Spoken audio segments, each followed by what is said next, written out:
beard. Good morning. Can everybody hear me okay? How are you all doing? It is a beautiful Thursday. It's very warm here, which means it's the start of summer. That's always fun. So, it's good to be here. Oh, I can hear myself coming through. There it is. I don't want to hear myself. Okay. Good. Thank you, Artemis. Yes, I have gotten a lot of compliments on this shirt recently. I have another one that is pink and has lemons all over it, so it looks like pink lemonade. But based on the number of compliments I've gotten about these shirts recently, I feel like I need to go out and buy more of them. So, thank you to everybody who came out on Monday night for that fiasco. We tried to stream our second episode of Butter Nights, and unfortunately, my computer had a catastrophic failure, and just could not handle the workload that was being put upon it, and just imploded upon itself, which is not super fun when you're trying to stream, but it should be better going forward. One of my buddies and I are going out to a place on Sunday to pick up a bunch of new stuff to build out a new rig. So we'll be doing that, and then it should all work great, and I can't wait. I'm very excited. But anyway, that's not why we're here today. You're not here to listen to me talk about my nonsense computer. You're here to talk about other nonsense. I am going to a wedding this weekend, and so that got me thinking about weddings and the potential for chaos. And so I want to work with the chat today to build out a one-shot based around a wedding. So either the wedding being the quest goal, or maybe the whole thing happens at a wedding, or there's security for a wedding, whatever it may be. But I want to work on that with the chat today. So the first thing I need to determine is who's getting married. Is it nobility? Is it some sort of like NPC that the party is connected to? Is it a party member? Who's getting married in this one shot? Let's see here. Read through the chat too. Davy Jones, did you not sleep? I never sleep, Davy Jones. I momentarily go offline, and then I power back up, and that is just the loop I live in. The co-creator over on your channel is writing a wedding one-shot for your sister's wedding, and it's epic. That's super cool, Artemis. Great minds think alike. Love to hear that. Okay, let's see. I'm feeling like I've written a one-shot that involved like nobility as the people that were getting married before. I wasn't super into that one.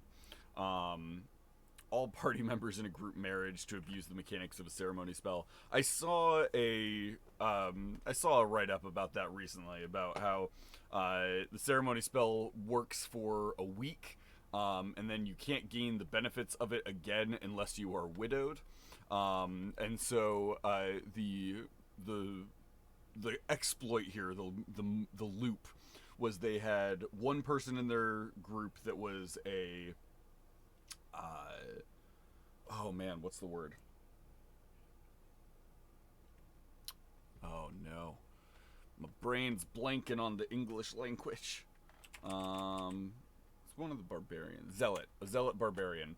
It was a zealot barbarian, and they would kill the zealot barbarian, meaning that everybody had been widowed, and then they would bring them back, and then they would re-perform the ceremony spell. And so it just continued forever. Reason why it's a zealot barbarian is one of the abilities of a zealot barbarian is that you don't need the material components for a spell in order to bring back a zealot barbarian, because their god wants them alive and filled with righteous fury. Sakura says 2 dragons are getting married. Yes, this is the correct answer. Thank you for showing up today. 2 dragons are getting married. Let's see here. 2 dragons are getting married. Okay. What types of dragons? What are the is this a Romeo and Juliet sort of marriage where it's like a red dragon and a silver dragon, so they're just diametrically opposed? A beholder and a mimic mother? Horrifying. I don't like the concept. I don't like thinking about a beholder and a mimic getting married. Oh man. A pair of mated silver ancient dragons as a king and queen in the country and the players are in right now. I absolutely love dragons that don't look like dragons. Like anytime there is a dragon shape changed into like a normal person, that's very fun in any game. Yeah, any time, 100% of the time. Having a LARP wedding. What does that even mean? I feel like these dragons, unless the chat has a different idea, I feel like these dragons are going to be diametrically opposed. So that means we're taking a chromatic dragon and a metallic dragon, and their breath weapons are opposite. So that either means a white and a gold or a red and a silver.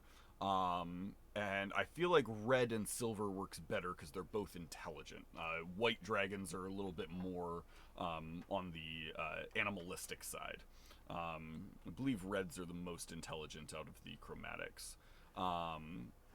So let's go a red and a silver dragon. How old are these dragons? Are these like ancient dragons, or are these young dragons doing something stupid? Because this reeks of young dragon being stupid vibes.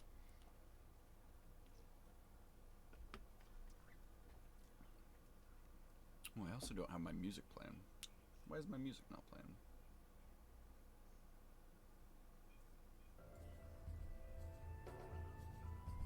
There we go. Young being stupid, absolutely.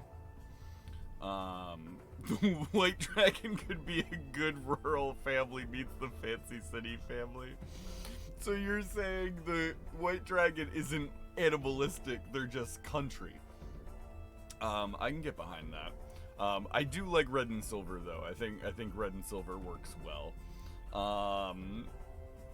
Let's see, couple hundred years. That's pretty young for a dragon.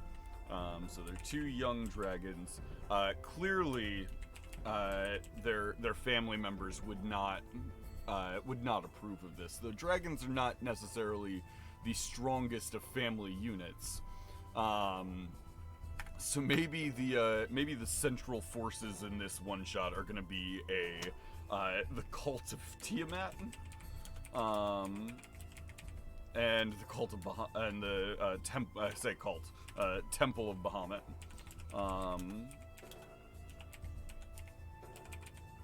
And they do not want this union to happen, because who knows what would happen with the offspring of such a union.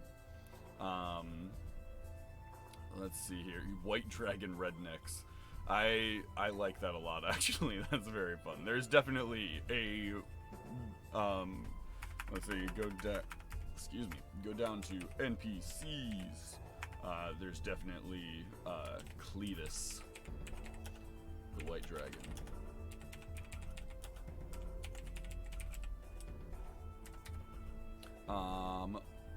Let's see here. Hey y'all, watch this! Look, Ma, no wings! As he just jumps off a cliff. So, the cult of Tiamat, the Temple of Bahamut, they're working together to make sure that this doesn't happen? Or are they, neither side wants it to happen, but they are not necessarily in union on it. They're working against each other, well, towards the same goal. That's weird. I don't know. Maybe the temple of Bahamut is... Actually, no. The cult of Tiamat probably doesn't care. It's probably just the temple of Bahamut that would be very, very opposed to this union. Although they are just people, and do they really have a voice in the matters of dragons? Sakura, don't bring my family into this.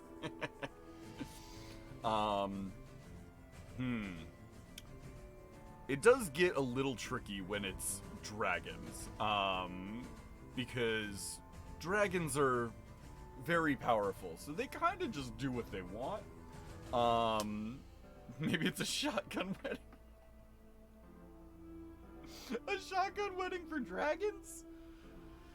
Oh man. Yeah, that could work.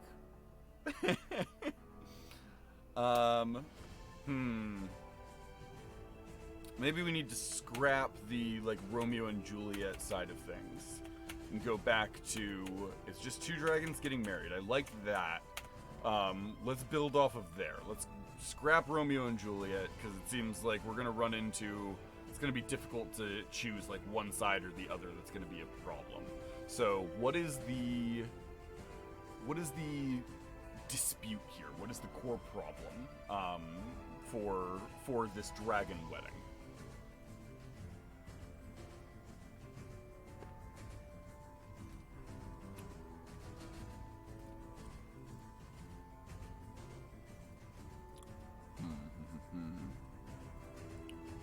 Maybe the dragons are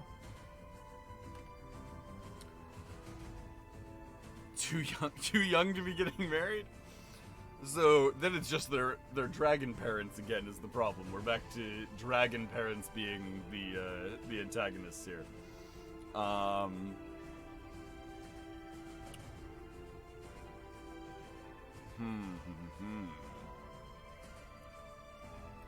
Let's see.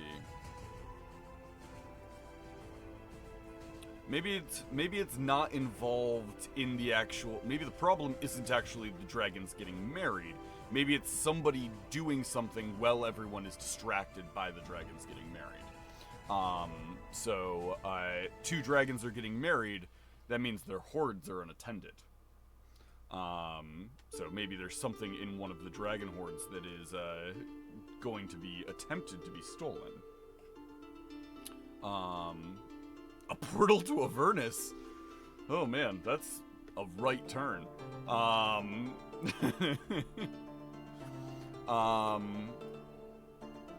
we can have it be some sort of hell artifact. I'm down for that. We'll call it the,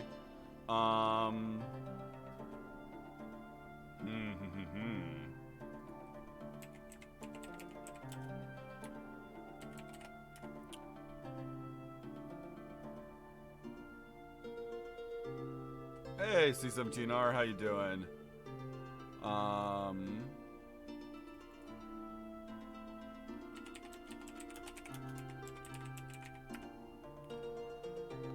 Let's see here.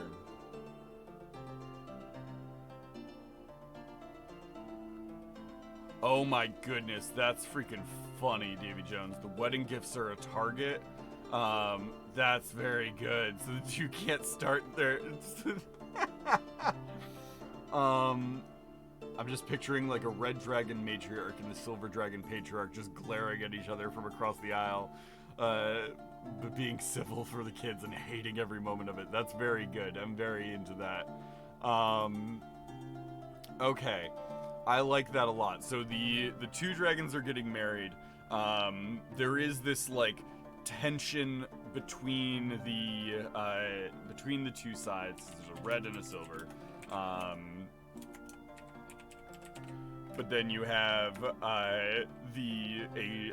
another group who chat if you've got ideas on who that other group is, trying to steal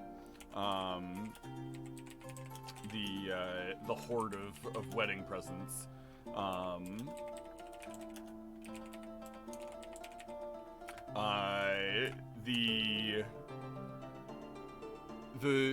the red dragons would obviously blame the silver dragons for the theft if it occurred. The silver is definitely going to blame the reds as a bunch of like greedy dragons who stole all of the presents.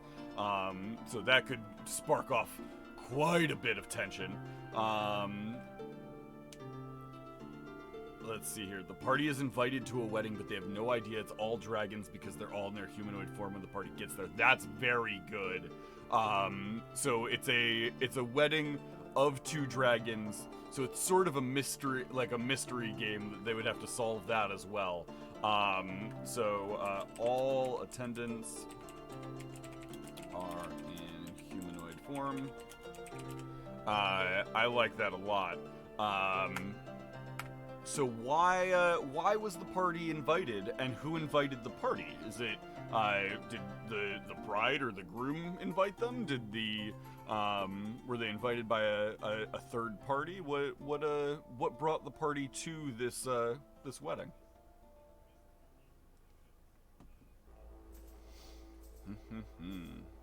C17R, just to catch you up. We are writing a wedding-inspired one-shot because I'm going to a wedding this weekend, and I was like, well, that sounds like the perfect beginning of a game, so we'll go from there. So far, we have that 2 dragons are getting married, a red dragon and a silver dragon. They're trying to steal a horde of... they're not. Somebody is trying to steal the horde of wedding presents that have been brought. All attendants are currently in humanoid form. They are asked by the caterers to help. That's incredible. Well done, Sakura. Yes, they are hired by the catering team or the wedding coordinator.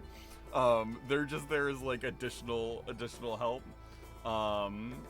There's that one party member who's basically high all the time, and the whole time at the wedding just keeps saying, guys, these are all dragons. And the rest of the party is like, nah, dude. One of the parents wants adventurers there in hopes of ruining the wedding because they always mess things up. It just so happens that there are other things going on. Let's see here. C17R says, and you're not running a murder mystery while the party is security? No, that's been done before, C17R. Why would I do that again? C17R has played in a wedding one-shot that I ran. Some of my favorite NPCs I've ever created were in that one-shot, by the way, C17R. There are some very good ones. Hey, babe. My fiance says you have wedding on the brain. Can you imagine if this happens to the wedding we are going to? That's why I'm writing it. You gotta pull inspiration from where you've got around you. Caterer is very good. I love the caterer. Caterer hires adventurers to help out. Adventurers are expensive to hire just for, like, waiting tables. So, there's gotta be something else. The caterer has to know something is going on that he wants security there for. So maybe, the caterer has some sort of, like, rare delicacy that he's brought in. And he's hired the adventurers as just security. So they're literally, the adventurers are being hired literally to just guard the wedding cake and make sure nothing happens to it before the wedding.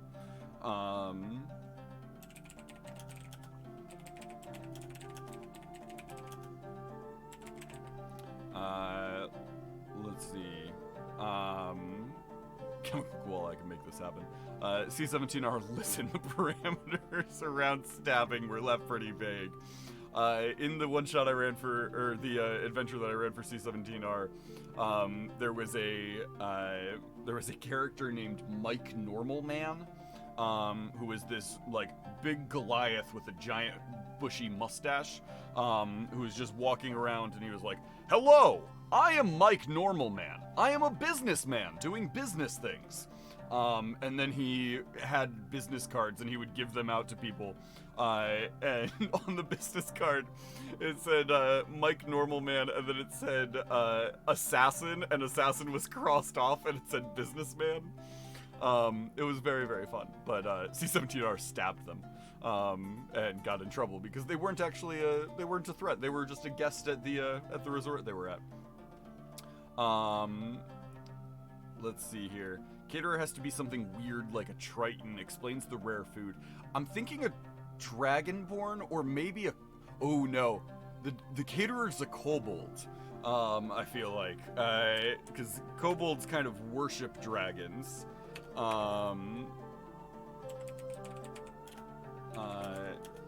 Plus it just adds to... plus it adds to the fact that, like, the adventuring party will not like the fact that they've been hired by a kobold to stand in a circle around a wedding cake and not do anything. Which is going to be very, very funny. Crimson Rockstar, well, if it isn't the legendary Hunter, hope you're doing well. I am doing well, Crimson. Thank you for being here. Always a delight to see your name pop up. Let's see here. Party is the wedding entertainment. The party is currently the hired by the caterer to just make sure nothing happens to the wedding cake, which is I'm very on board with. Let's step away from that side of things and figure out who is trying to steal the wedding presents. Is it another dragon? Is it is it some sort of cult? Is it a group like a thieves guild? What are we feeling for the actual villain of this story? The cake is like 5 stories tall. It would be a massive cake for sure. Drunk mother of the bride. I do like the drunk mother of the bride. I think she would definitely be somebody the party would suspect of doing something, and thus should be a very obvious person that is just a red herring.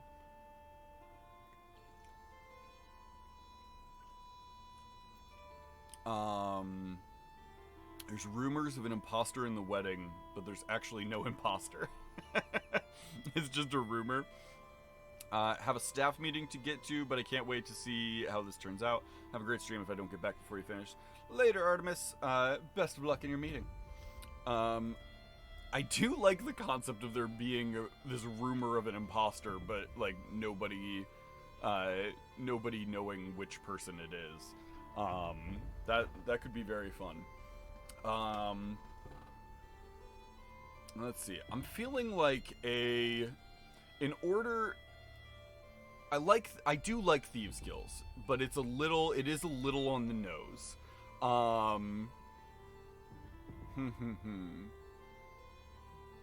Maybe it's like a brand new Thieves Guild that is it's just trying to get like enough funding to be able to get off the ground. And they're like, well, if we do this, we'll be set. Or I like Thieves Guild. I feel like Thieves Guild is very good. I mean, there's always, you could go, Thieves Guild Initiation. Yes, it is hazing for a Thieves Guild. This is very good. It is, it is accidental that it is a dragon wedding. They're not there to steal because it's a dragon's hoard worth of presents. They're there to steal because like it's the new class of the Thieves Guild Academy. And they've been sent in to steal all of these presents and are in way over their heads. That's very good. I like that a lot. All rookies. There's probably like one person with them who is more experienced. Yes, that's very good. Thieves Guild hazing. Yes, love that. Okay. Let's see here. That sets the stage pretty well. They're just sighing and shaking their head the entire time. Yeah, if you are the only experienced person with a group of new people just bumbling their way through, it can be exhausting. Okay. That sets the stage pretty well. Let's see here. Let's throw in, from the chat, give me 2 non-combat encounters that this group will have to interact with over the course of this. It could be I already have Drunk Mother of the Bride on the list, so give me 2 non-combat encounters. Veteran Thief is the caterer that hired the party. Yeah, that's very good.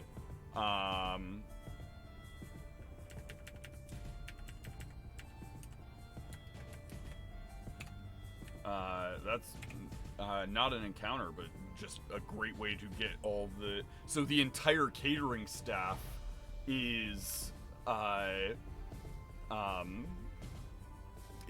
these rogue thieves, these like Thieves Guild hazing people. I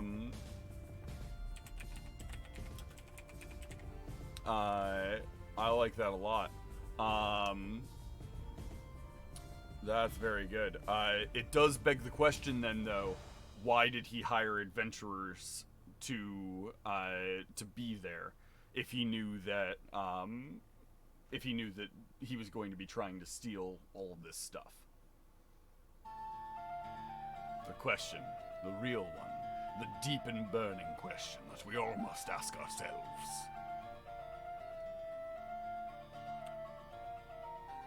Ooh, okay, so the real caterer hired the party, but the thieves took it over. Okay, so the kobold wouldn't actually be a kobold then. Maybe it's like a changeling or something like that. Somebody who has changed his form.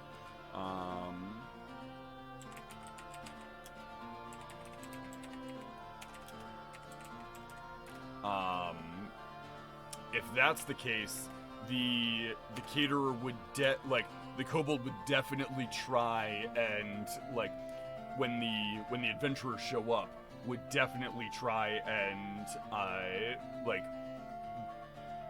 just tell them to leave, right? He would definitely try and get them to go on their way as soon as they got there. I like that. It would also make sense then, maybe, because it does seem like a waste of energy to hire adventurers to work in just protecting this cake. So maybe the original caterer knew that something was up and hired the adventurers to come look into it. Under the guise of he was hiring them to protect the cake, and that's all the adventurers know. But once they got there, he was going to fill them in more. I like that.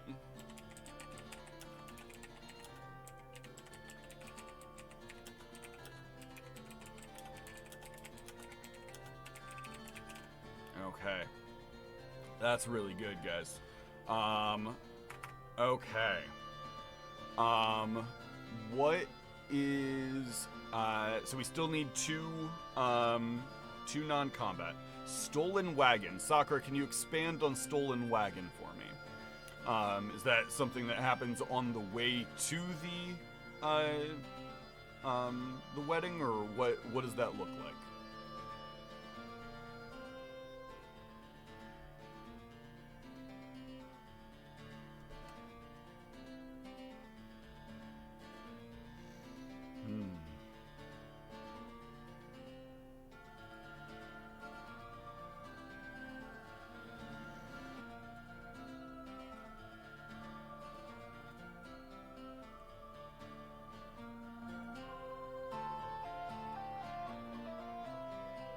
Oh, thinking of the thing where they steal the workers' trucks and uniform. That's awesome. Yes, they like the Thieves Guild ambushed the caterer on the way in, and took all their stuff. That's very good. Okay, so we need 2 non-combat encounters. Any good one-shot should have some non-combat encounters for the players to puzzle through, whether that is a puzzle, a trap, a social interaction, a mystery, or something that is sort of revolving around the periphery of the adventure. Whatever it is, there should be a couple of these like non-combat encounters. So what are you guys thinking? We've got the caterer. Will definitely like try and fire them while they're there. There's also the overarching sort of mystery of what's happening with the caterer and that sort of stuff. The drunk mother of the bride will be an encounter for sure. Is there another NPC that we want to do a social interaction with? Need someone very shifty but totally not involved. I agree. There needs to be somebody there that is like, they're clearly the person that stole all this stuff. And then it's just some random guy. Hey, Dutch D&D, thanks for following.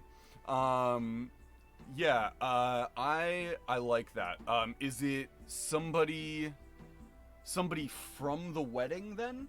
So we're thinking a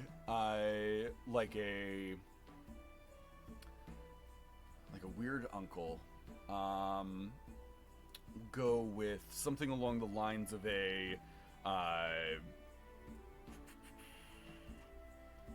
just a tall, dark, like gloomy figure.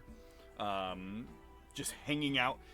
So maybe it's the uncle has been asked to watch the presents table, right? So he's watching the presents table to make sure nothing happens. So there's just this sort of like mysterious figure just hanging out near the presents table. And if any of the adventurers asked questions, they would very quickly find out that yeah, he's our uncle and he's doing what we requested of him. They'd be perfectly fine. But as we all know, adventurers are hesitant to ever ask questions.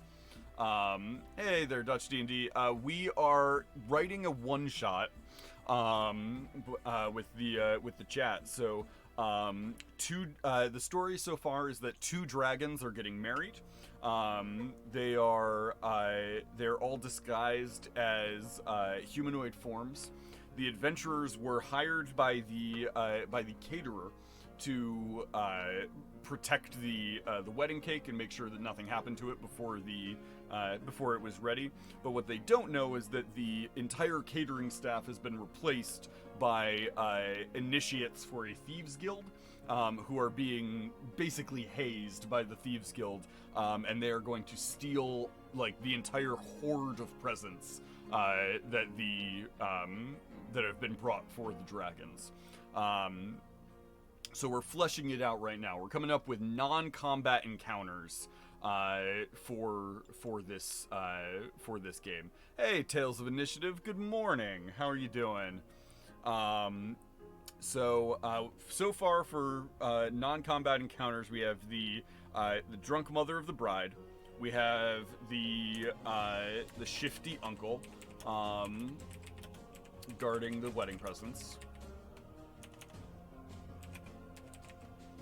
I'd say if we add one more, we should be good, because we don't want to have too many.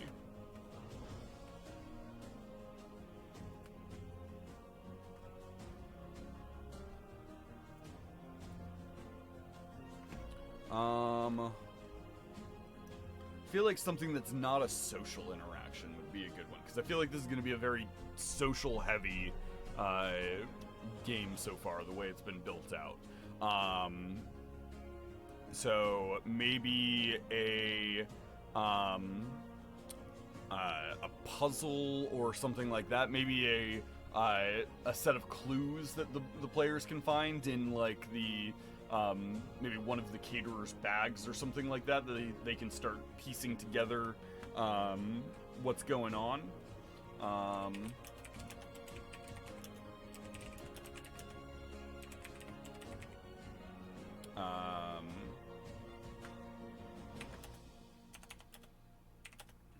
That'll work. Like a sabotage. Expand on that, Dutch D&D. What sort of sabotage are you thinking? Set clues. Thieves can't, maybe. A collection of hats of disguise. But if they have hats of disguise, they would be wearing them. They wouldn't just have like a bag of hats of disguise laying around. Has been Wizard, good morning. It's good to see you. I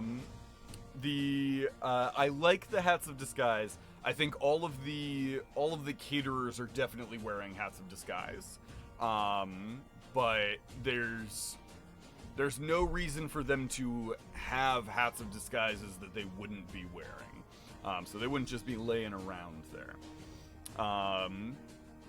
Has been Wizard. We are creating a one shot where two dragons are getting married, and the party has been brought in to guard the wedding cake and make sure nothing happens to the cake before the wedding happens. But what they don't know is that the entire catering staff has been replaced by initiates for a thieves guild who are going to try and steal all of the presents. Let's see. Like one dragon finds out, so you have to take him out or something. Ooh, okay. So maybe one of the dragons knows that like one of the dragons goes missing.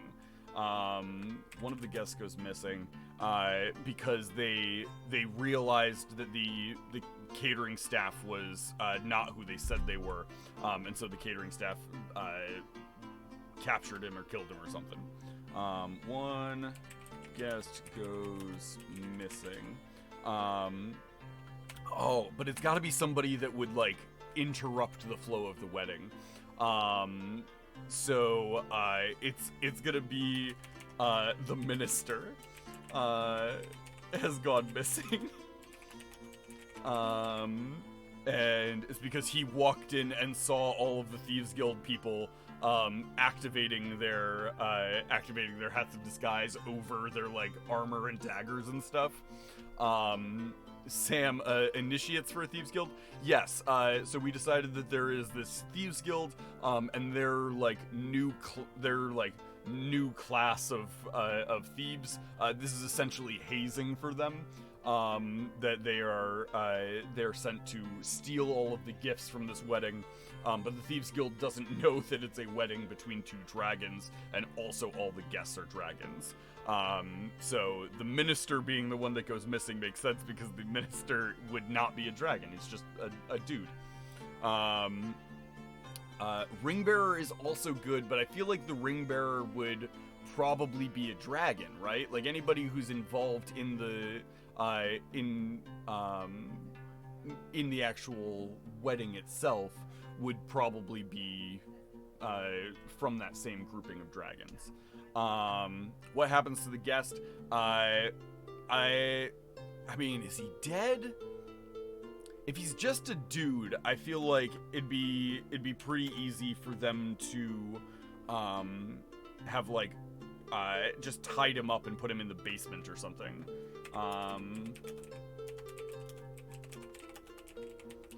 That way, if the group starts looking around and poking their noses into places, they may find the minister tied up and know something's wrong. The Ringbearer is the adopted nephew of one of the dragons and is just a human. I mean, I'm into that. Let's see here. Sam knocks on the door of the Thieves Guild. Hi, I'm looking to join the guild. The guild boss. Welcome aboard. For your first mission, we're gonna have you rob some dragons that are possibly already quite stressed out. Okay, I'll check out the self-flagellation and ritual sacrifice guild instead. That sounds safer. Yeah, they don't know it's all dragons. All the dragons are in human forms. I do like the ring bearer being like, sort of adopted by one of the dragons. We'll make it the ring bearer. And he had the rings on him, so he couldn't, like, they can't move forward with the wedding. But I think it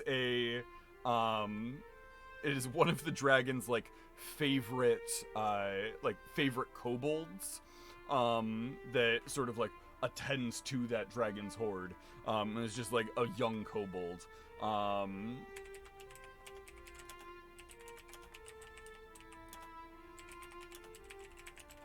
I like that a lot. Okay, so the kobold ring bearer goes missing. I feel like ring bearers also just have a vibe of like a ring. If I was a ring bearer, I definitely would be exploring all over the venue, just like looking for random stuff. I feel like that works very well. Are there any hints? Hints about what? Like the fact that they're dragons? There probably would be, yeah. Be all sorts of stuff like that. I'd say pretty much all of them would have like monochromatic like color schemes to their outfits that would sort of match their hair. So you'd have like they all look like people from the Capitol in the Hunger Games.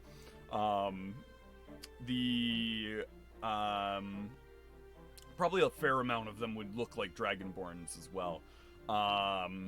You'd also have like maybe one of the caterers. They notice that the caterer is using like a dagger to chop food instead of one of the chef's knives. Or they notice that the caterers don't seem to really know what they're doing with the food. Like there should be enough like little things that the adventurers start piecing together. Like something's wrong. Like this is incorrect. And then the ring bearer goes missing, and then it's off to the races. No, the players are not the thieves. The players were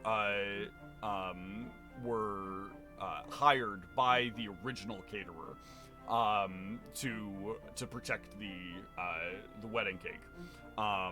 The thieves are coming in to steal all the presents, so the players will have to try and stop them from stealing the presents. Very meat-heavy menu, yes, for sure. There are no vegetables anywhere on this menu. One caterer just has a giant scar down his face. It just looks like a massive thug. Absolutely. Hats of disguise are expensive. Not all of them could wear hats of disguise. The head caterer definitely is, because he's disguised as a specific person. But some of the other ones would definitely just be regular Thieves Guild people dressed in catering uniforms. I love that. That's fantastic. Okay. I'm happy with this. This is a good beginning, I feel like. We're off to a good start here. Let's see. Anything else we want to add to here? Let's see here. No, the thieves are not dragons. The thieves are just regular people, who are stealing from this. Okay, let's see here. I like that. I think that's a good start here.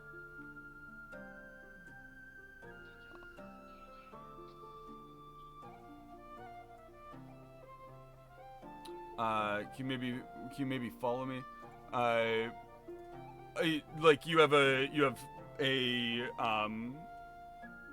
something you want to like go on the story, or you want me to follow you on Twitch? Either one. I mean, what content do you make? I have no problem following people. Let's see here. Dutch D&D.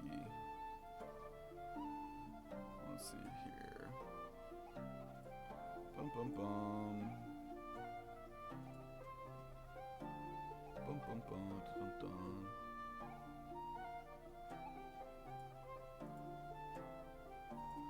What sort of content do you make, Dutch?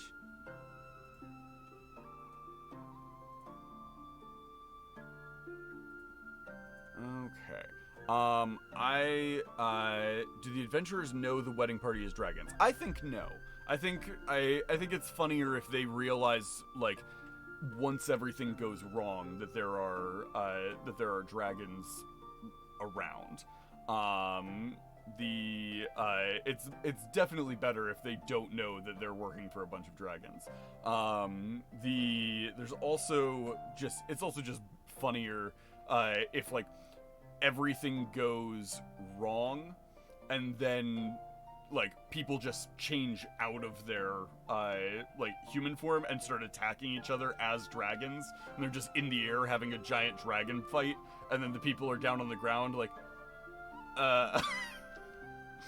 that'll be awesome.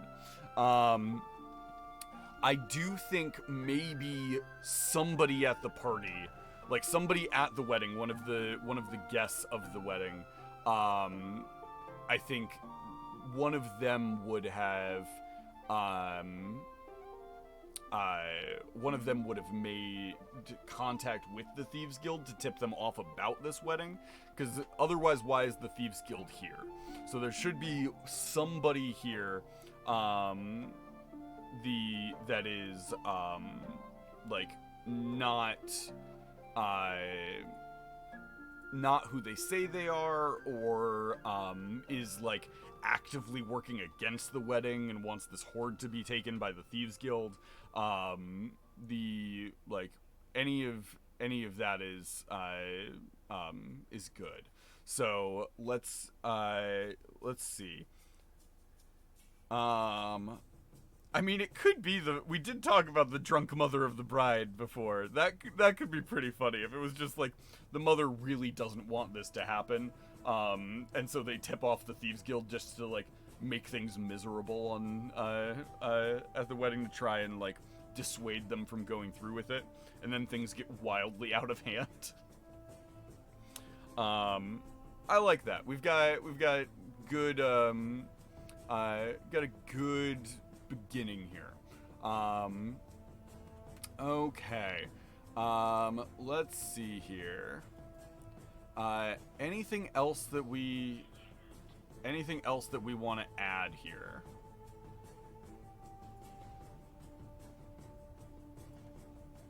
Okay. Awesome. I'm happy with that. Let's go ahead. We're almost at our halfway point here. We have, for those of you who don't know, we are affiliated with 1985 Games. They are super cool. If you know Dan over at Nat One Fun, Dan recently made a commercial for 1985, so we're gonna go ahead and play that here. Let me pull this up for you. Boom, boom, boom. I don't know. Can you still hear me? Am I still talking on a black screen? That's fun. Local file, browse. I just got this commercial, so I want to make sure that we easy to. I'm bored. We can go scream at the cat for another hour. Nah, I'm tired of screaming at the cat.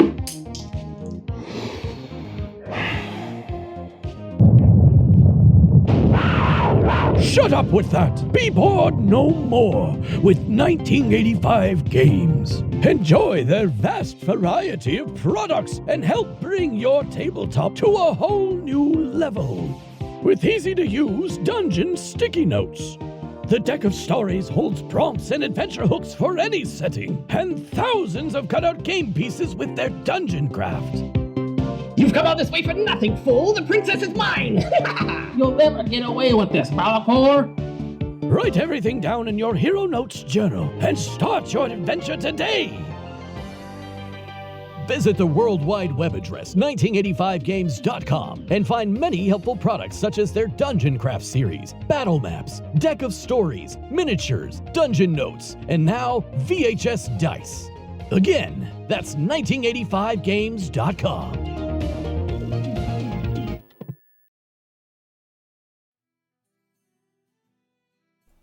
It's so freaking funny. Dan is an absolute madman. If you don't currently follow him over on his channel, you are missing out. It is absolutely awesome. I love the content that he puts out. We did we've had him on the show before. We've done some one shots with him as well. Go check him out if you haven't already. I'll drop a link into the chat there.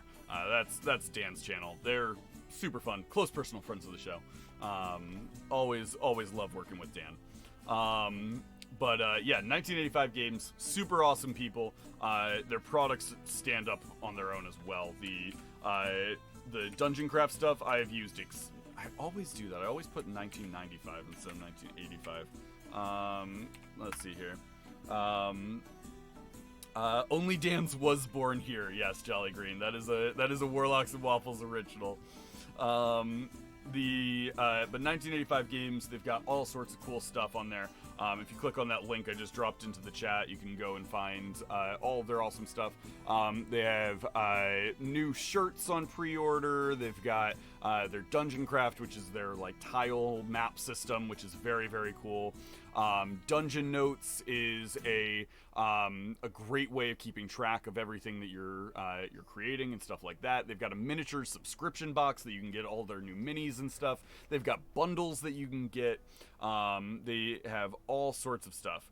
The deck of stories is also super cool. These are deck of stories.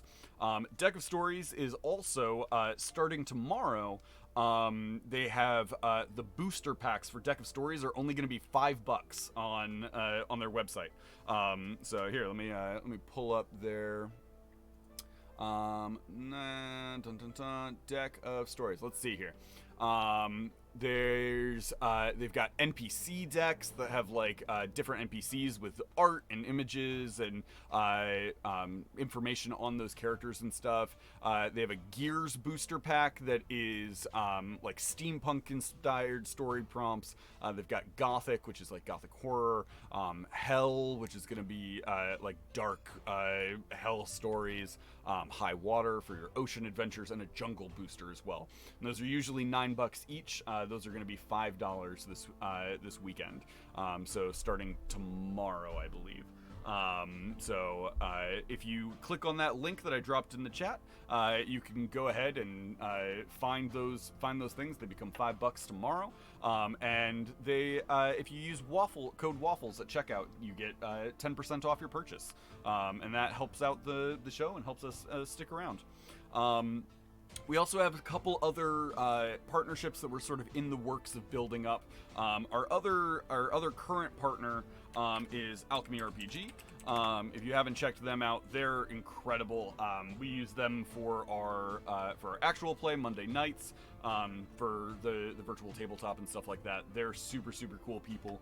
We love them dearly. If you haven't checked out Alchemy, go and check them out. What are you waiting on? They specialize in sort of a theater of the mind approach to games, and they're just very, very cool people. I love them dearly. Let's dive back in here. Dutch, do you have any tips for being a dungeon master? Yeah, just start running games. The best way to learn how to be a DM is just running games. There are a lot of resources out there that'll help. You can. I learned how to run 5th edition by just listening to podcasts and streams and stuff like that. I heavily recommend anybody who is interested in starting up running, listen to other people run games. You can sort of pick what you like about their running styles, what you don't like about their running styles, and push them together into new stuff. If you're new to the game, I recommend make sure you've got the DM's guide, the player's handbook, the monster manual, the core 3. You can do pretty much anything that you would need to from there. You don't even necessarily need them in physical form. I love D&D Beyond, so I get all of my books on D&D Beyond. I also get them physically because I like being able to like flip through and like take notes and stuff like that. But if you get them on D&D Beyond, it gives you a lot of searchability and a lot of like just sort of jumping from topic to topic in there. D&D Beyond is also a great tool to be able to utilize just pulling information from the books. So you can make an adventure. You can pull monsters in and put them into an encounter. You can run the initiative directly through D&D Beyond. For brand new GMs, especially if you plan on playing online, I heavily recommend Owlbear Rodeo. I love it. We're not partnered or sponsored by them in any way. I just love their product. Owlbear Rodeo is super like bare bones for a virtual tabletop. They are basically just a grid, and then you put in whatever maps and tokens and stuff you need, and work from there. They're very cool. I love using Owlbear. And then let's see, what else would I recommend for a new GM? If you're looking to play a game, if you don't know anybody that runs games online, you can check out Start Playing Games. They have a bunch of professional GMs on there that can run you through pretty much any adventure you would ever want to play. I'm on there. I run games constantly. So if you're looking for a game, you can always book me for a spot. If you're looking to like learn, I know there's also GMs on that platform that will do like GM workshops, and will teach GMs how to play. Yeah, it's super fun. That's how Daniel Roddy met Hunter through Start Playing. Yes, it is. Daniel met me because he booked into a game that I was running, and we played that one for a few months, and then that one came to an end, and he joined another game that I was running, and played that one for like a year and a half, and then that one ended, and then we dived in through into the actual play as well. Yeah, Davy Jones also met me through Start Playing. C17R met me through Start Playing. Mel, Davy Jones, Mel, Elliott, and Daniel all met me through Start Playing as players. Gabe I met through Start Playing as another GM on the platform. Gabe is awesome. Noel I met through the convention circuit, and we've been friends ever since. And then Emily and I met through a Christmas gift exchange in a Critical Role fan Facebook group. Emily got me in her as her like Secret Santa.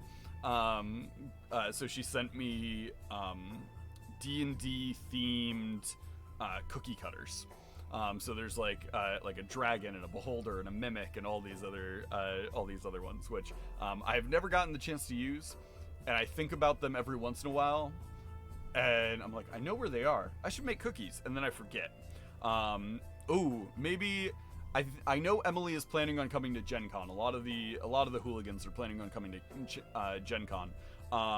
So maybe I'll bring them with us, and we'll do a video of us making cookies at Gen Con. Let's see here. Do you DM do the D&D stuff full time, Hunter? Yeah, that's my full time job. I do this as well, but GMing is my full time job at this point. It's what I spend the majority of my my week doing. One thing to remember is that you don't have to be Matt Mercer to be great. If your players are having fun, you're doing it right. Absolutely. You do not have to be like a Matt Mercer or Brennan Lee Mulligan, whatever. The best advice I can give a new GM is it's okay to be ridiculous. Don't be afraid to go out on a limb and try and do that thing. If you're not good at character voices, that's fine. If you're comfortable trying, do something. Even if that's as simple as like, okay, well this character is an elf. I'm not gonna try and do like an English accent or anything, but maybe I'll talk a little bit up here and I'll move with a little bit more melody to my voice. Or this character's a dwarf. Maybe I'll be a little bit gruffer and I'll talk down here. And this will be a little bit more dwarfy to me. Changing up the rhythm of voices and stuff like that can be super helpful. I'm a big fan of voices. I love voices for all of my NPCs. They're just there's something about character voices that is just deeply immersive for me. So if I am in a game and there's no character voices, it's more difficult for me to keep track of everything. That doesn't mean everybody at the table has to do character voices, but as a GM, I like to see character voices just because especially in a scene where people are kind of going back and forth and talking with each other, it can get difficult to keep track of who's saying what, or if the GM is saying something in character versus out of character. So adopting some sort of mannerism for characters can be super good. I played in a game once where the GM didn't do character voices, but he had different hats. He just had a stack of different baseball caps, beanies, fedoras, a crown, a pirate's hat, and he would swap out hats depending on which NPC he was playing at the time, and would just adopt different mannerisms. So one thing that you may have seen me do in Hooligans is I'll sort of take on physical positioning for different NPCs, and one of the reasons I do that is because of that GM. That it's I can have two characters that are very similar vocally, that are in a completely different position, and you'll start associating them with different characters. Let's see, what else? I'd say your best bet if you're trying to learn how to run games, just pick up a one shot, run something simple. Lost Mines of Pandelver is a great place to start. Just read it over and start running it. Don't be afraid to deviate from written source material, but make sure that if you're deviating, you have a good direction to go in that path. Other than that, you're off to a good start. If you're asking questions on how you can better yourself as a GM, you're already on a good start to being a good GM. The worst GMs are the ones that don't ask how they could be better. Also, if you ever need to stop and look at a book, absolutely do it. Don't feel like anyone will think less of you for looking up a rule or checking something out. I'm a full-time professional GM, and I still will stop and check things if I need to, because there's a lot of books. All of these books up here are books for D&D, and a lot of them have different rules and stuff in it. So there's a lot of content out there. Never feel like you can't look something up if you need to. Oh, I put that in wrong. There we go. If you're not following us, you can also follow us on all of our socials. We do fun stuff sometimes. I don't post all that often. Twitter's probably the one I'm the most active on. Trying to get better at TikTok and posting videos and stuff like that. But there's some fun stuff everywhere. Let's see here. We are on Monday. We're going to be running a game that Daniel is going to be running called Roddy's Rascals, and it is going to be set in the Hooligans world. It is going to be a little ways before the campaign ever started, and will take place as a group of Roddy's students going out and doing an adventure. I have no idea what to expect because I'm not involved in the planning of this. This is just Roddy doing Roddy. So Roddy, yes. I'm very excited for that. That'll be a lot of fun. We'll probably pull up some pretty basic stuff for that one. Let's see here. For the back half here, I have an exciting announcement for the Warlocks and Waffles community. We are going to be absorbing Warlocks and Waffles and Hash Browns and Hooligans, both under the Huzzah Escapism banner. So Huzzah Escapism will be the overarching production force, and then we'll have other shows underneath of it. So we'll have Warlocks and Waffles, we'll have Hash Browns and Hooligans. We've got a bunch of other stuff that's sort of in the works right now. But my goal is to bring you guys as much content as I can, all in one location, instead of trying to sort it out into like different channels that all have like one show on it. That way you guys get the most bang for your buck for subbing to us and following us and all that sort of stuff. So I'm looking forward to being able to bring more content to all of you guys. Hey Tsuki the Dwagon, how are you? I like your username. But in that vein of like we're going to be bringing more content to the channel and sort of working on that, I want to talk with you guys, especially some of you who are here like all the time, and see what sort of content you want to see more of. Is there stuff that we currently do that you want to see more? Is there stuff that we don't do that you would like to see us take a crack at?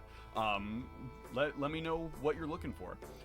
Hey Tsuki, this is Warlocks and Waffles. This is an RPG morning show.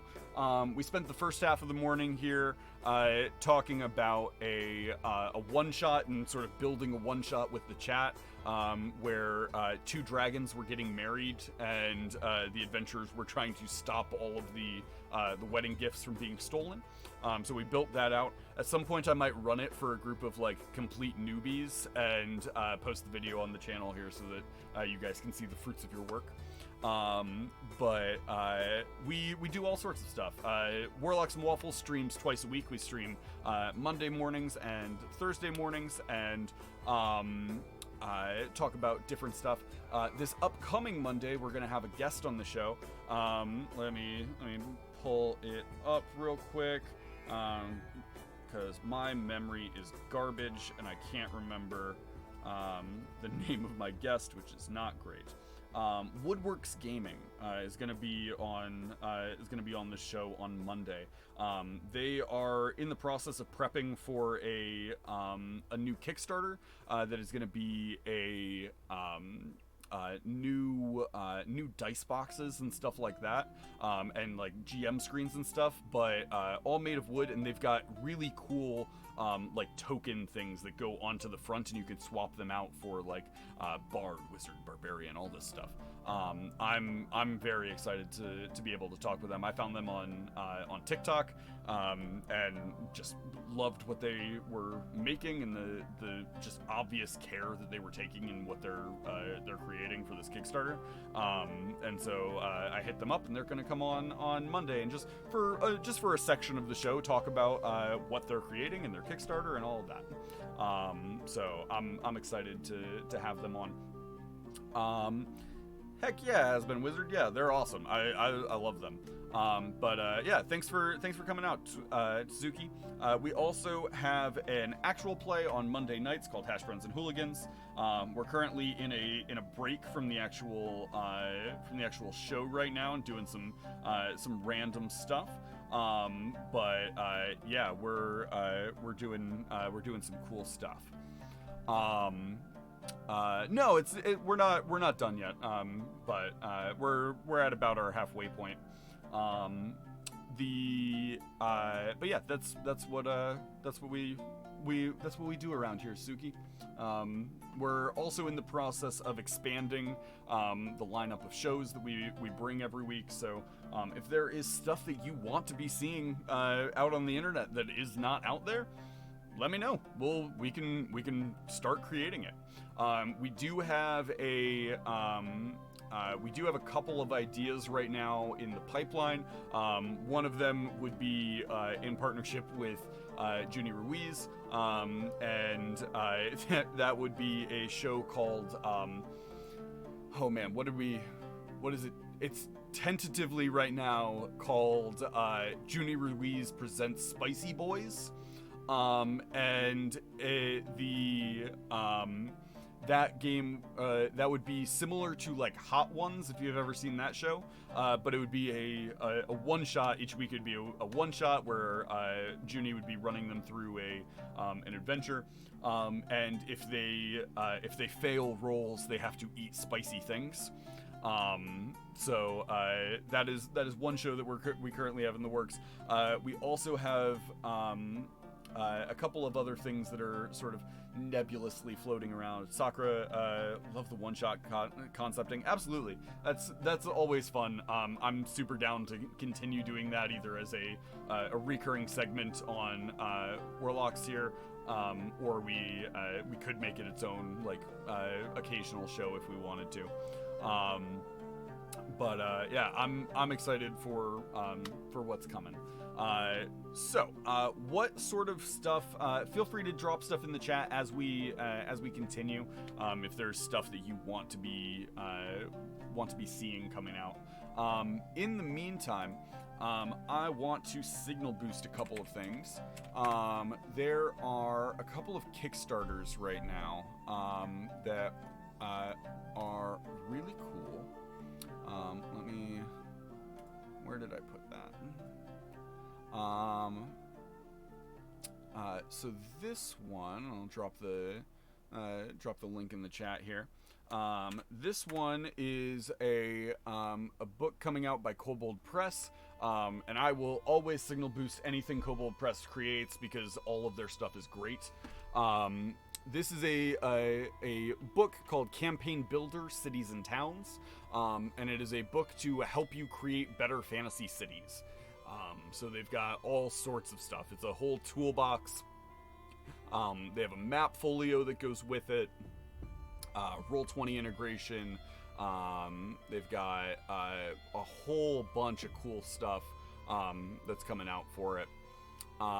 Looks like they also have Fantasy Grounds and Shard tabletop integration as well, if you use either of those. But there's all sorts of cool stuff in there. If you like Kickstarters, check them out. I think they're very cool. The other one, I think there was a second one that I wanted to plug this morning. I lost the link. Where did that go?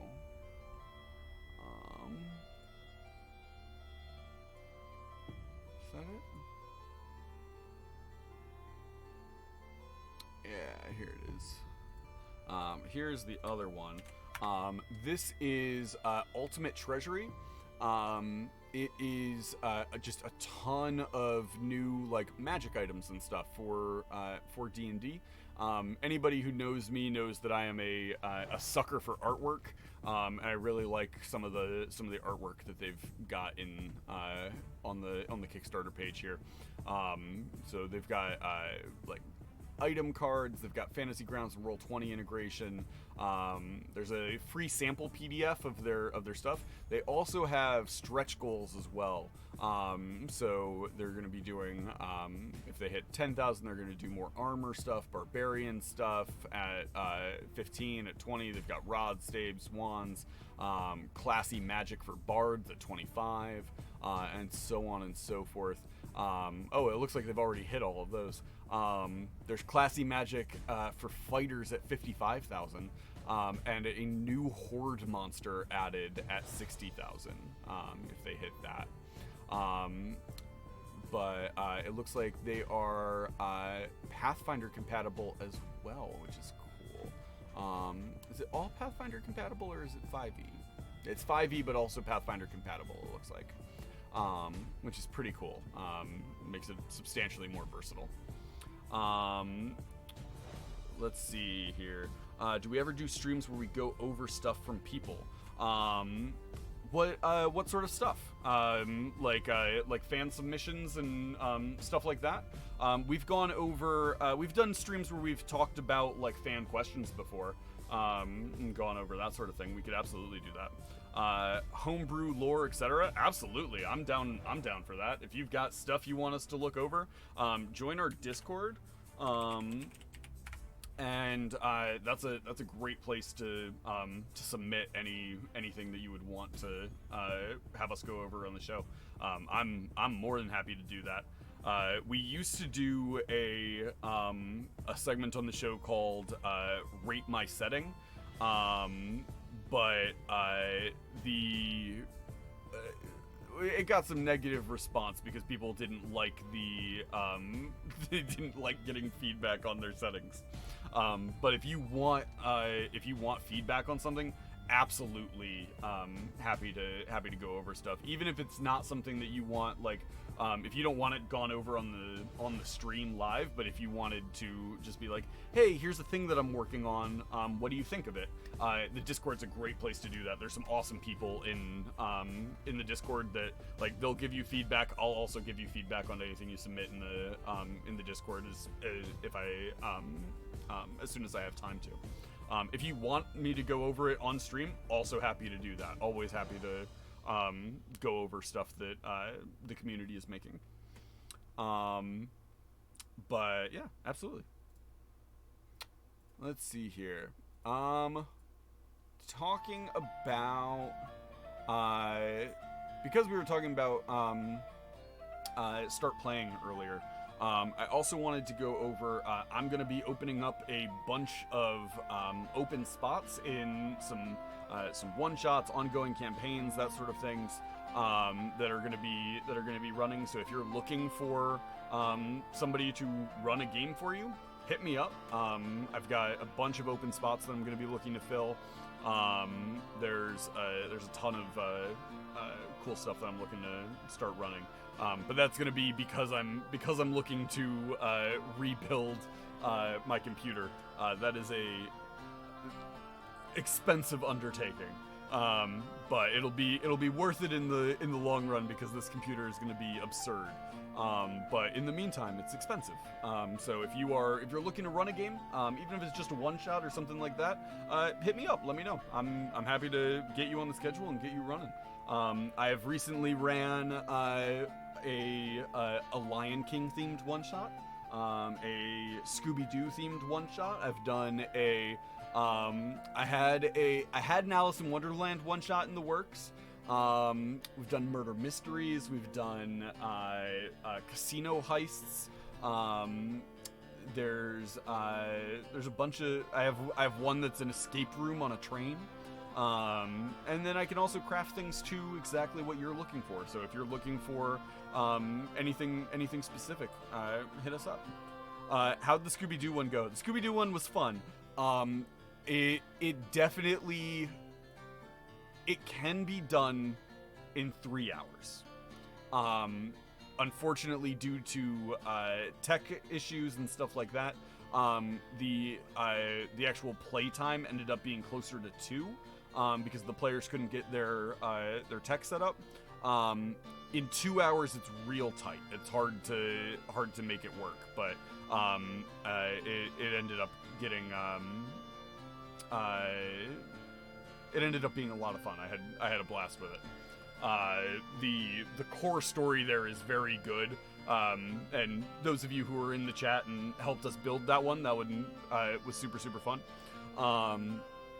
The core story is very good, and I had a lot of fun sort of playing with it and expanding it. The Lion King one-shot is fun. I ran that for Davy Jones for his birthday. The casino heist can really get away from you, you being Hunter. Yes, the casino heist is very open-ended. It's basically, here is a casino. You're trying to steal an item from it. There you go, sandbox. And it very quickly can spiral out of control, as Davy Jones can attest. But it's a lot of fun. I think my favorite one shot that I run for people is one that I created called The Fast and the Furriest, which is one where you are playing as the animal companions of a group of adventurers, and the group of adventurers have gotten themselves locked in jail, and you have to try and get them out. But you're animals. That one's very fun. If you ever want to play that one, let me know. Let's see. Main thing you've been wanting to share isn't totally D&D related. It's just a character you've had for a long while. So you're fleshing the lore out of it. That's cool. Absolutely happy to take a look over it, give feedback. If you want somebody to look at something and go, this is what I would add or tweak or anything like that, I'm more than happy to take a look at that. I love writing character lore. I am notorious for when I am given a like a chance to play as a character, I write pages of backstory. Can you just DM it to me? Yeah, send it to me through Discord. Happy to take a look at it. Let's see. What do I think the minimum party size is for a one-shot? I have run one-shots for as small as one person. One-on-one games are kind of exhausting, though, from a GM's perspective, just because you have to play any time not filled by the other player. So it gets... Hey, Phoenix Walkie! Thanks for raiding. Happy to have you. I would say minimum party size for a one shot to do well is probably 3 or 4. You can do it with 2, but you have to have like a very specific thing in place for 2 players. Hey everybody, welcome to the chat. Thanks for being here. Always happy to have you guys. You guys are always great.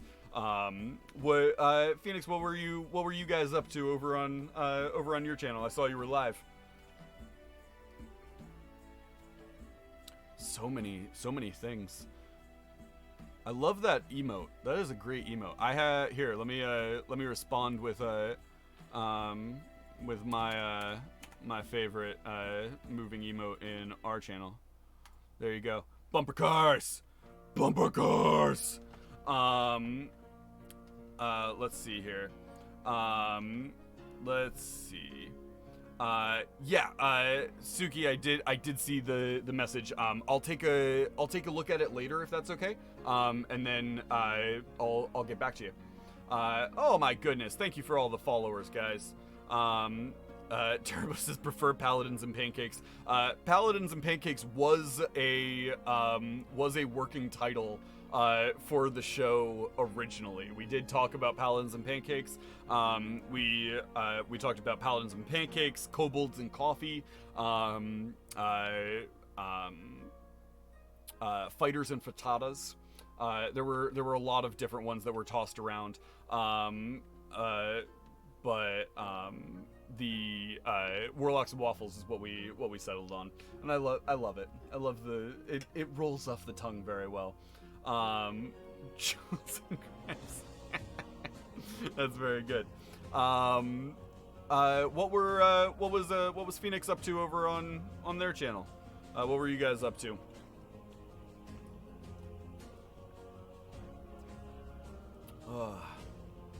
Suki, I probably won't get to it this stream, but I'll look at it after I get off.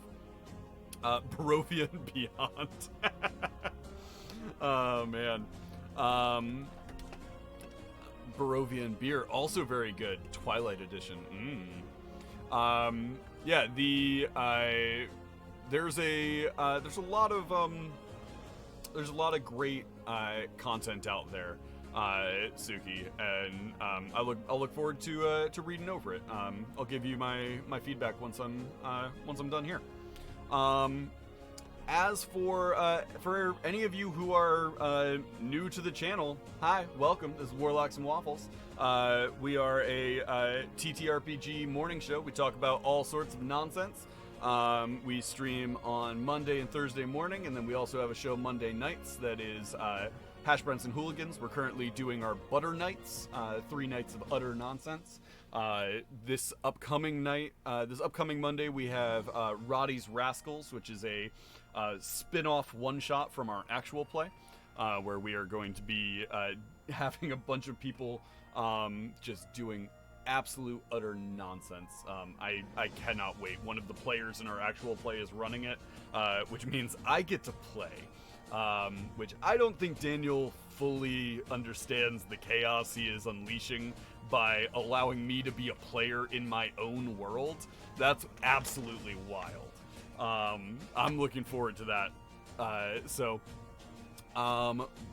bring it on. Daniel, I'm very excited.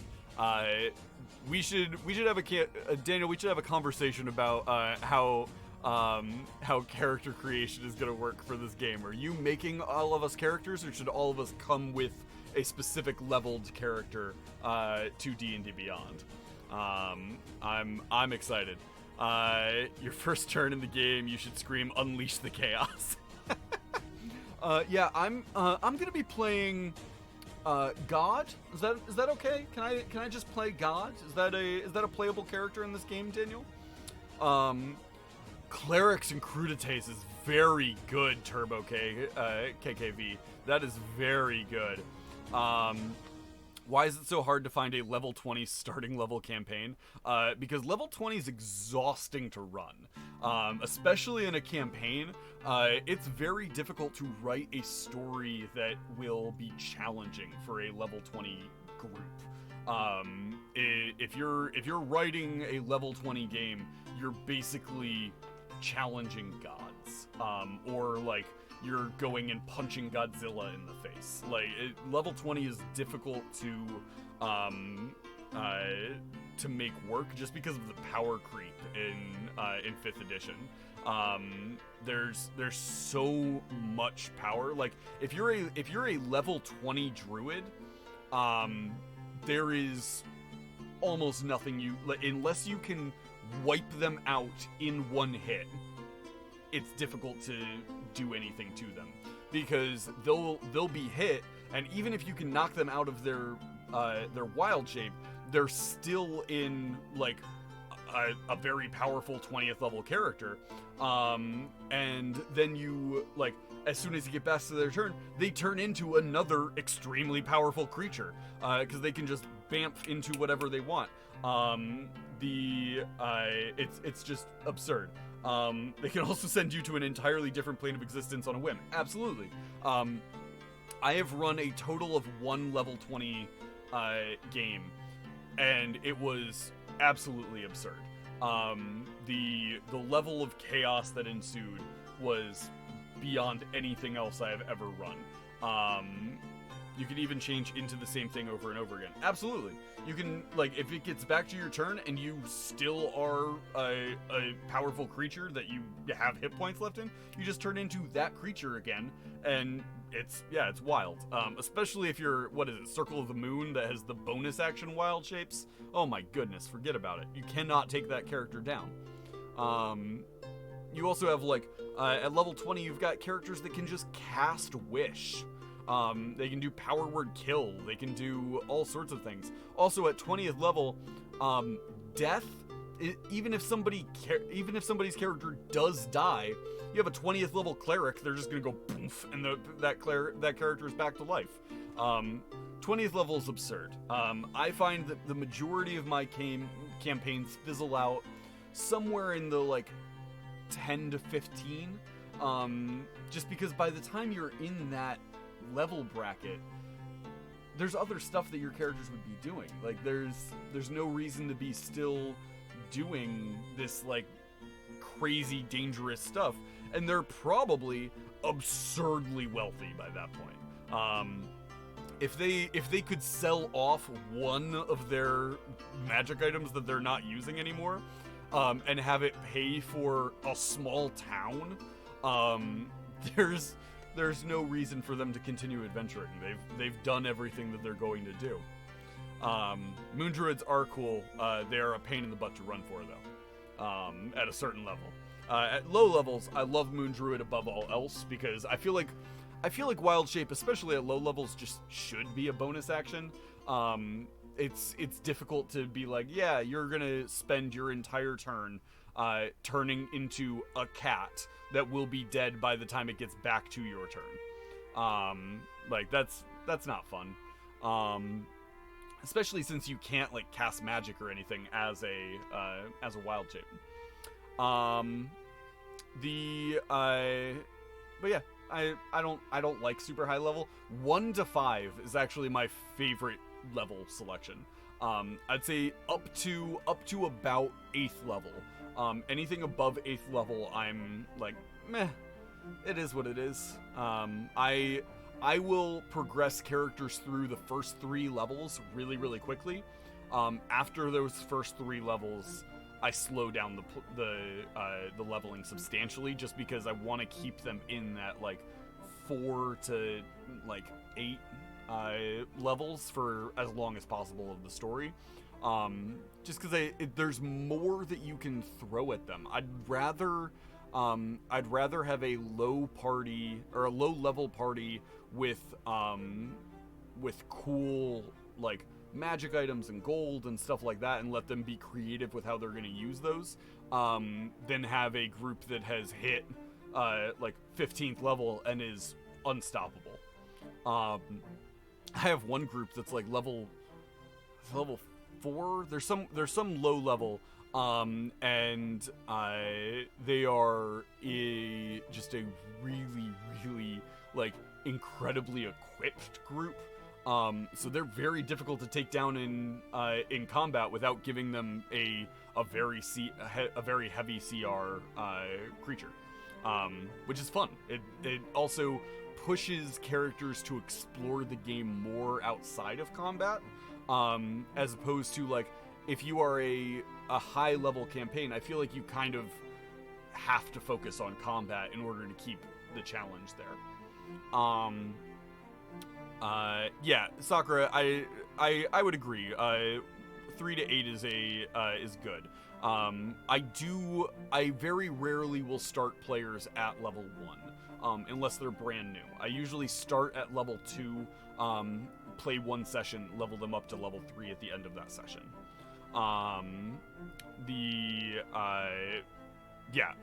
Levels 1 to 3 are kind of boring if you've played a bunch of times. Social intrigue campaign would be like at level 20. It'd be different. It'd be very, very interesting to see. The problem is by that point you've got spells where like a cleric can just ask their god for information at level 20. So a level 20 cleric can just be like, okay, God, who murdered this person? And the god will be like, it was this person. You're like, oh, okay, cool. And then you go and find that person. Level 20, the amount of power that level 20 characters have is absurd. C17R like buying war elephants. Absolutely. C17R had 3 war elephants fully decked out. because you guys spent an absurd amount of gold on that, which was very, very fun. I miss them dearly. Higher levels might work better in something like Pathfinder 2e instead of D&D, potentially. I think D&D. I haven't played 2e Pathfinder, so I'm not certain what the power creep looks like. I think D&D works very well for telling those stories of growth and adventure and like growing characters. I think once you hit a certain level of character, it's less fun as a game. I want to have a character that struggles and like has to overcome those adversities. I don't necessarily want a character that's just good at everything all the time. I've played with people that don't want to have any bad stats. They want to make sure that all of their stats are really high.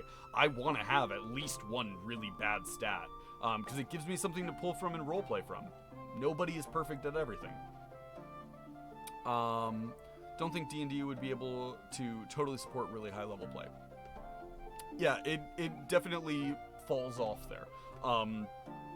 There are third-party books that work on like epic level games and show you how to use like run games through like higher levels, but they do generally have a bit of a drop off in how playable it is. Played off and on for over 30 years. It's not exciting. I want struggles. I want failures. Yeah, exactly. Say 17R. Like if you are playing in a game where every session is just you winning, that's less fun than if you play in a game where like you have to achieve something. You have to like if there's never a struggle, if there's never a challenge, there's no reason for you to continue. You want to make sure that you are playing in a game where that story is going to change and evolve and grow and challenge you as a player. In Pathfinder, I'm a level 10. Has adamantine plate, talking about expensive gear. Yeah. Barding for mounts is absurd, especially if you have a mount that isn't necessarily like a common one to equip. That can get expensive real quick. That's very true. There should be a better economy for equipping like weird mounts. Like there's got to be some high level NPC somewhere who just travels around and like a tailor, like a traveling magical tailor, but for giant creatures, and just makes cool armor and stuff for them. Interesting. I may have to create this NPC because that could be very fun. Let's see here. We're getting close to the end, so before we wrap up here, I'll just give another shout out. We are in partnership with 1985 Games. Check them out. They're super cool. If you haven't checked them out, go do so. Use code Waffles at checkout and you'll get 10% off your order. Starting tomorrow, they do have their booster packs for their decks of stories are going to be $5. So make sure you check that out. Get those. Stock up. We may also give away one of their booster packs on Monday during the Roddy's Rascals. We might give something away during that one. So check that out as well. As for the rest of the week, it's looking like it's going to be a beautiful weekend here. So go out and do something crazy. If you are looking for a game, come check out Start Playing Games. They're awesome. They've got a bunch of DMs over there. I'm on there as well. If you want me to run a game for you, hit me up. Best place to hit me up would be through our Discord if you haven't joined there yet. Go ahead and join our Discord and jump in there. And if you ever want a game, just post a message. I'll get in touch with you. We can set something up, whether it's a campaign or a one shot or whatever you're looking for. I can accommodate. Before you do that, make sure that you know what type of GM I am, which is I am a very roleplay and story-driven GM. I'm not a very combat-focused GM. That doesn't mean that if we that doesn't mean that we don't do combat. It just means that that's not the focus of my games. I run milestone-based experience so that you're gonna level up as you play through the story. You don't have to grind that XP in combat. I believe it was Brennan Lee Mulligan who said that if everybody levels up by combat, if everybody gets experience from killing stuff, then on your first day of wizard school, they'd be like, okay, here's a sword, let's go kill some rats. And they would just grind XP to learn magic. It doesn't make sense to do it that way. You gotta make it feel narratively relevant to the story. We're also going to be bringing new shows to the network. So if you have an idea for a show that you would love to see us create, even if it's something where you're like, I would love to see this person doing this content. If you're like, hey, yeah, you know Emily from the actual play, we would love to see her talk about adorable things in D&D. Or like adorable things in the tabletop RPG space. If you're sitting there and you're going, yeah, you know Gabe, we would love to see Gabe do this. We'd love to see Gabe do that. If you want to see me talk about something, thank you, Suki. Yeah, if there's stuff that you want to see, I'll put a channel into our Discord that will be just for show ideas for the channel. If there's stuff that you want to see, feel free to pitch it. Happy to have you guys involved. First and foremost, the channel is producing. We want to make sure we're producing content for you guys that you want to see. So put it in there. Let's make what you want. Other than that, have a great rest of your week, guys. We'll be back on Monday morning with our very special guest, and then we'll be back Monday night for Roddy's Rascals, which I'm very excited about. And then the following Monday, we will be back with Hash Browns and Hooligans. They'll be back into the core story. We'll have moved the story forward by like a week or so to give everybody the opportunity to sort of level up to level 3 and work through everything that they're like work through all their new abilities and stuff like that. And then we'll be off to the races there. So until then, have a great rest of your weekend, guys. Remember to embrace the nonsense. Get out there, do something wild. And I will see you on Monday. Have a great rest of your week. Bye, guys.